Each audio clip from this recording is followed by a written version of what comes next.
আসসালামু আলাইকুম প্রিয় দর্শক। জাতীয় ফল কাঁঠাল নিয়ে কিছু কথা আপনাদের মাঝে শেয়ার করব। কাঁঠাল বাংলাদেশে জাতীয় ফল হিসেবে স্বীকৃত। এটি আমাদের সাংস্কৃতিক ঐতিহ্যের অংশ এবং গর্বের প্রতীক। স্বাদ ও পুষ্টিগুণ। কাঁঠাল মিষ্টি, সুস্বাদু ও পুষ্টিকর একটি ফল। এতে রয়েছে প্রচুর পরিমাণে vitamin A, vitamin C, calcium, iron ও ফাইবার। উৎপাদন: বাংলাদেশে কাঁঠাল উৎপাদনে বিশ্বের শীর্ষস্থানীয় দেশগুলোর মধ্যে একটি। গ্রীষ্মকালে বৈশাখ আষাঢ় প্রধানত এটি পাওয়া যায়।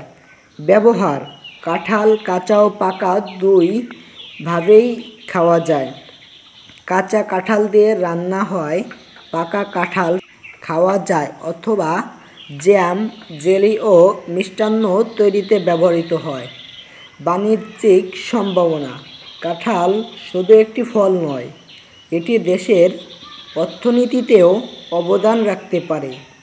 প্রক্রিয়াজাত করে তা বিদেশে রপ্তানি করা সম্ভব।